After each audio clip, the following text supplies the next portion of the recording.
At my grandfather's will reading, my uncle leaned in, lowered his voice, and remarked, "You were merely his charity case." It felt like a slap, quiet, private, but sharp enough to cut into something soft within me. My cousin Tessa, just 2, seats away in a bright silk dress that clashed with the somber occasion, laughed without glancing up from her phone. "He only put up with you out of pity," she declared, as if it were a long-standing agreement among us.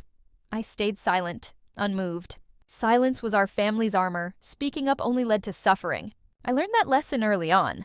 We were all gathered around the grand dining table in my grandfather's mansion. The heavy oak table was longer than necessary and surrounded by family portraits that felt more like paintings of strangers. The room was filled with the scent of lemon polish and tension. My Uncle Calvin sat at the table's head, claiming it as his own. Tessa lounged next to him, bored yet confident she was about to inherit something significant. Then there was me, Sarai. Quiet, ordinary, out of place among this family of loud, ruthless, polished individuals. I wore a simple black dress, no designer tag, no faux mourning, just me gripping the edge of my chair as if I might fall off it. I attended because I felt obligated, not because I anticipated anything. My grandfather, Howard Monroe, had raised me after my parents passed away, but he had never been affectionate. He was strict and efficient, providing me shelter, food, and access to tutors, but never warmth. He never said he loved me. Yet, a small, naive part of me hoped there was a reason he took me in, something beyond obligation. The lawyer, Mr. Blanchard, cleared his throat. He wore a crisp suit and spoke in a calm, no-nonsense manner. He had been with our family forever, one of the few who treated me with basic respect. As he began reading the will, I braced for what I knew was coming. Calvin received the real estate, stocks, and vintage cars. Tessa got a trust fund and jewelry that belonged to our great-grandmother. The tone was clinical, devoid of emotion. I waited for my name. Nothing. Mr. Blanchard paused for a moment, enough to shift the atmosphere in the room. "There is one final item," he said, looking directly at me. "Your grandfather recorded a personal message. It is to be played for one person only, Sarai Monroe." Every head turned. Calvin asked defensively, "What kind of message?" "A video message?" Mr. Blanchard replied, lifting a small silver flash drive from a leather case. He recorded it shortly, before he passed. He specified that it is not to be shared, discussed, or replayed in this room unless Sarai gives her consent. Tessa rolled her eyes. "You're joking. He left her a video? That's her inheritance?" Calvin didn't laugh. He looked at me as if I had taken something from him. Still, I remained silent, staring at the flash drive. My hands were clenched tightly in my lap, feeling numb. I didn't know what the message would contain. Part of me dreaded hearing it, especially in front of them, fearing it would validate their words, that I was never more than a shadow in that house. But something in Mr. Blanchard's demeanor compelled me. He didn't look at me with pity. He seemed steady, as if this mattered. I nodded once. He plugged the flash drive into the laptop. The room fell silent. Not respectful silence, but tense, expectant. Everyone held their breath, anticipating a sign that this was a joke, that I would be humiliated once more. Then the scream erupted. My grandfather's face appeared, pale and weary, yet his eyes were clear. "Sarai, if you're hearing this, then I've already left. But there are things you need to know." The entire room froze. Growing up in the Monroe family felt like living in a mansion where one mistake could render you invisible. It was grand, adorned with chandeliers, filled with piano music during dinner, and guests donned designer clothing like armor. From the outside, everything appeared pristine, but inside, it was cold. My name is Sarai Monroe. I wasn't born into this legacy. My parents, Rebecca and James, died in a car accident when I was 12. No one was left to take me in. So my grandfather, Howard Monroe, stepped up. He didn't say much the day he brought me to his estate, just handed me a key to a guest room, and told me, "Make yourself useful." He was a man of systems, preferring quiet mornings, neatly pressed papers, and a family kept in line. He paid for my education, ensured I was fed, and never raised his voice. But he never referred to me as his granddaughter, not once. The only time I saw him smile was when Tessa got accepted into an expensive private academy. She was the type of girl who had her name stitched into her clothes, rolled her eyes at the help, and only spoke to me when she needed something. Her father, Calvin, my uncle, was no better. He ran the Monroe business empire after my grandfather, stepped down and made it clear from the start that I was not family, merely a stray taken in, a reminder of a tragedy they wished to forget. Yet, I kept my head down. I studied diligently, graduated early, and worked small jobs during the summers while Tessa traveled to Europe, and Calvin acquired properties he never used. I was grateful, even when it hurt, convincing myself that if I stayed out of their way long enough, they would eventually notice me. But they never did. Even after I moved out at 21, I sent my grandfather birthday cards and visited when I could, bringing groceries when I knew the staff was off. He never asked for it, never thanked me. He would merely nod and return to his crossword puzzles. When he passed, I didn't cry as I had expected. It felt like something ancient had finally gone still. The funeral was tasteful, expensive, filled with people who called him a legend and a force. I stood at the back, not hiding, but because no one offered me a seat near the family. Not that I expected one. 2 weeks later, I received an email from Mr. Blanchard, the family lawyer, formal as always, requesting my presence at the Monroe estate for the will reading. I debated not attending, already knowing what was coming. Calvin would get everything. Tessa would get enough to keep her smug for another decade. I would receive a pat on the head and a kind word, if that. Still, I showed up in a black dress I'd worn once to a scholarship dinner. I did my makeup like armor, kept my hair tied back. No frills, no room for hope. Walking into the estate felt unchanged. The same dark wood floors, the same scent of polished brass and wilting flowers. The portraits on the walls seemed to wait for someone to disappoint them. Mr. Blanchard greeted me at the door, polite but unreadable. Calvin was at the far end of the table, his Rolex glinting as he tapped the wood impatiently. Tessa scrolled on her phone as if the event were a waste of her time. No one looked up as I entered. No one greeted me. I took a seat in the middle of the table, not close enough to pretend I belonged, but not far enough to appear like I was hiding. I wasn't there to beg for anything. I simply wanted to hear the last words of the man who raised me, even if those words were not meant for me. The chairs creaked as Mr. Blanchard opened the folder, and everything I thought I knew about this family began to unravel. The reading commenced like a transaction. No tears, no sentiment, just Mr. Blanchard's calm voice cutting through the room's silence. I sat perfectly still as he unfolded the legal documents before him.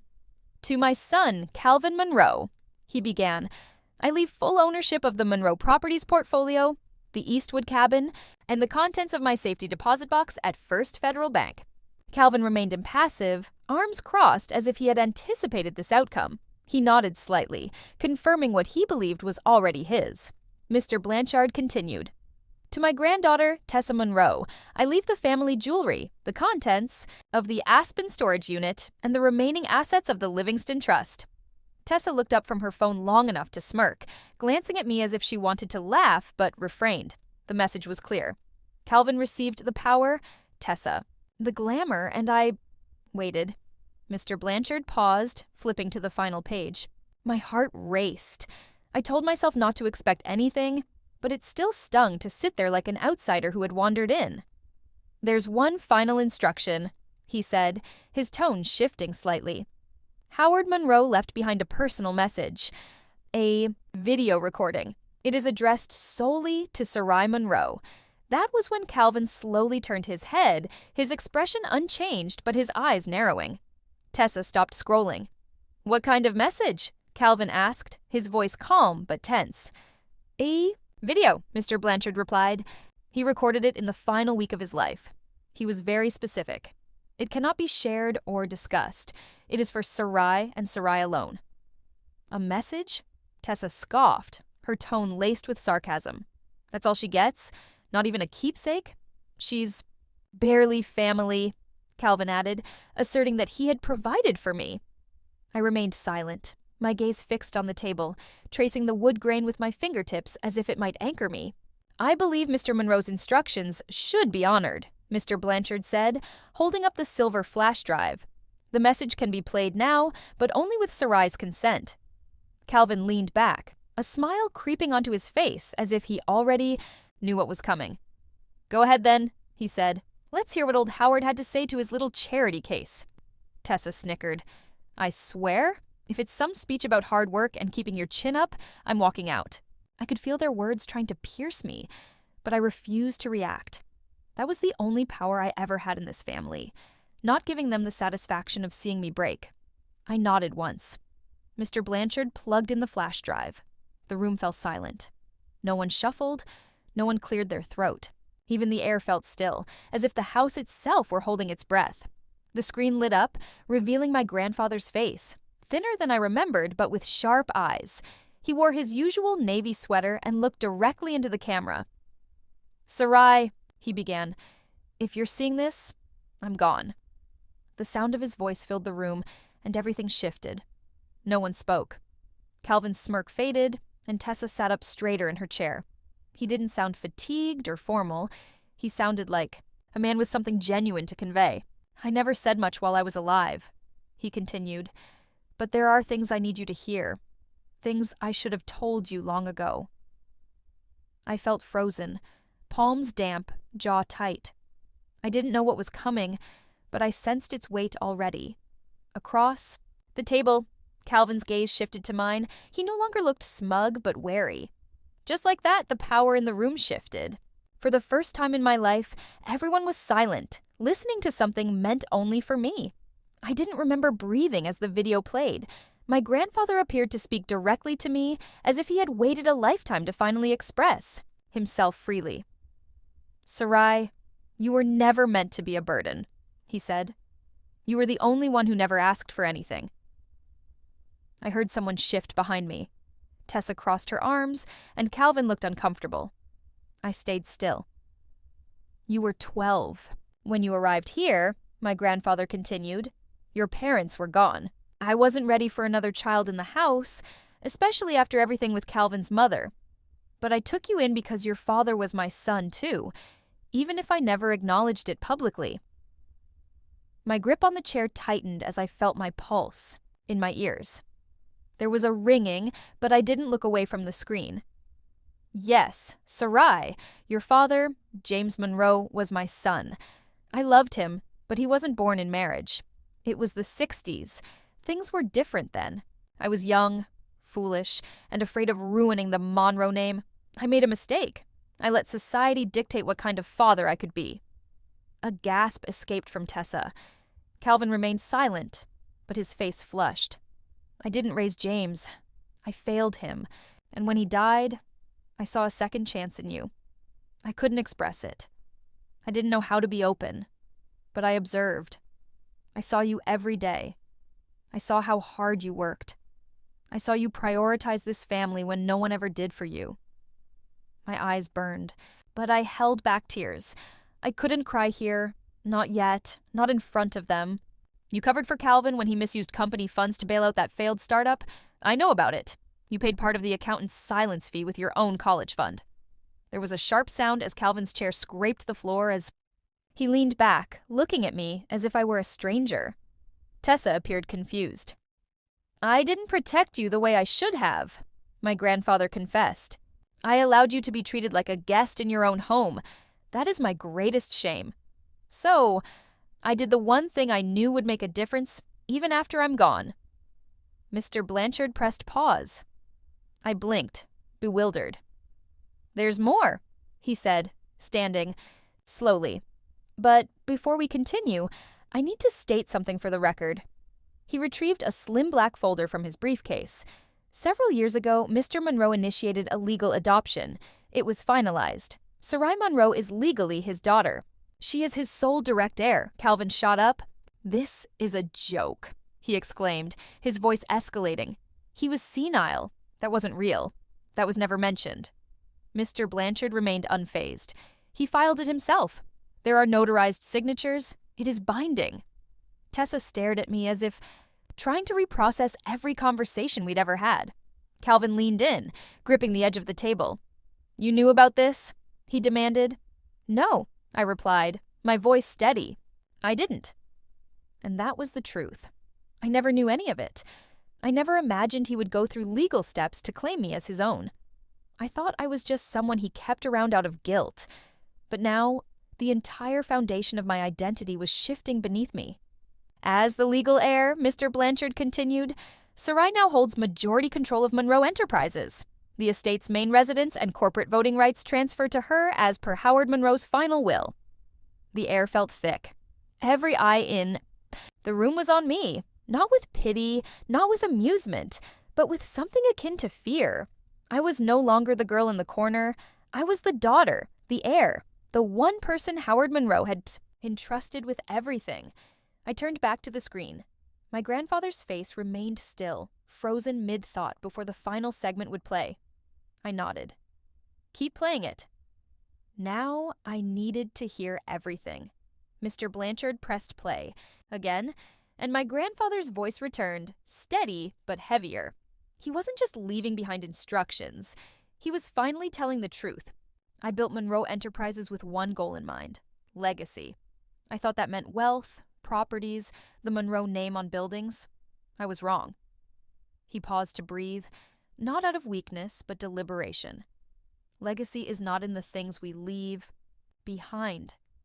It's in the people we shape and the ones we choose when the world says not to. Sarai, you were never just someone I took in. You were my second chance. I failed your father. I didn't deserve the right to raise his child. But you gave me that chance anyway. Calvin had sunk back into his chair, jaw clenched, eyes dark. He was no longer angry. He was unraveling. Tessa stared at the screen as if watching a stranger speak her grandfather's words. You were the only one in this family who never lied to me. My grandfather continued, you never used my name to gain an advantage. You never asked me for favors or tried to manipulate my decisions. You earned everything you have, and I ensured that no one could take it away from you. My throat tightened. Memories flooded back. Studying alone while Tessa partied, skipping meals to save money when I was too ashamed to ask for help, fixing the leaky sink myself because the staff wouldn't bother. I thought no one noticed, but he had. I know this. We'll anger them, he said plainly. Let it. They had my attention their whole lives. You had my respect. That's why I've left the controlling shares of Monroe Enterprises to you. All executive decisions now require your approval. You don't have to follow their rules anymore. There it was. The words hung in the air, undeniable. Calvin shifted in his seat as if the room had suddenly shrunk. His empire, his boardrooms, his meetings. It all belonged to me now. Tessa looked lost. Her arrogance vanished. My grandfather leaned forward slightly on the screen, his voice lower, more personal. Don't waste time proving yourself to them. You already did. Walk forward. Take what's yours. You were the future of this family the moment you walked through my door 12 years ago. I was just too proud to say it. He looked down for a moment. When he looked back up, his voice softened. If there is one thing I want you to remember, it's this. You were never a burden. You were my redemption. The screen went black. No one moved. Not a whisper, not a breath. I stared at the table before me, then glanced at Calvin. His face had hardened into something unreadable, like a man witnessing everything he built being handed to someone he deemed unworthy. Mr. Blanchard cleared his throat gently. That concludes the contents of Mr. Monroe's final statement. Calvin slowly stood, his voice heavy. We'll contest this. You're welcome to, Mr. Blanchard replied, but I suggest you read the corporate bylaws your father revised last spring. He appointed Sarai as successor CEO in writing. It's already been filed with the board. The transition has begun. Tessa looked from him to me, her voice quiet and uncertain. Did you know about this? No, I replied, meaning it. I had no plan, scheme, or secret ambition. All I ever wanted was to feel like I belonged. Now, unexpectedly, I held the keys to everything they thought would be theirs. I stood, feeling unsteady, not from fear, but from the weight of finally being seen. I didn't.